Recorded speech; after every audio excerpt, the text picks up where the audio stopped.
yo, so me get a new tie, though. But people, I have to come on Instagram. I hope everybody doing well. TikTok, all of them. Listen to me, people. Let me fix this camera good so they can hear me too. I'm learning so much, especially when it comes to God, right?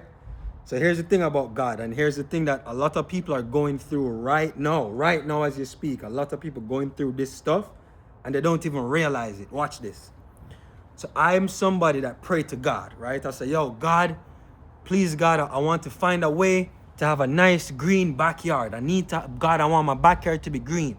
So the thing is, God will give you the garden, right? But you have to remember, say, when you get the garden, you have to keep the garden. You have to keep it clean. You have to keep it healthy. You have to mow it. It become more work. People might pray and say, yo, God, I want to be a king. God, I want to be a queen. Here's the thing about that. You see, when you pray to God, people, you can pray to God, right? You see, when you pray and you say, God, I want to be a king, God not going to just take a crown and drop it on your head. That's not how our God work. God going to say, all right, you with me? Okay. You pray to me, you want to be a king, you want to be a queen. Here's the thing. In order to become a king, in order to become a queen, you have to know suffering. You have to know what it feels like to not be a king, to not be a queen.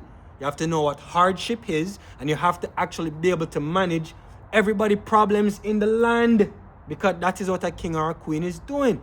Some people might pray and say, dear God, please, I just pray for strength. Okay.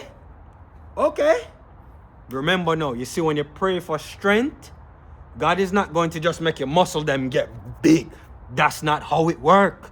You see, when you start to pray for strength, God is going to give you battles. God is going to give you challenges. A lot of us prayed for this shit, and while we pray, we're dealing with it now. We're going through the things that going to give us strength. We're going through the next step that going to make us a king or a queen. But we forget that God is not just going to put the crown on your head. God is not just going to make your muscle them big. God is going to put you through battles. God is going to make you have trials, tribulations. Sometimes you're going to cry. Sometimes it's going to be hard. Sometimes it's going to be the hardest it's ever been in your life. But you prayed for that. So when you pray for these things, remember, yo, when you pray for peace, God will give you a war. Because after war comes the peace. Think about that.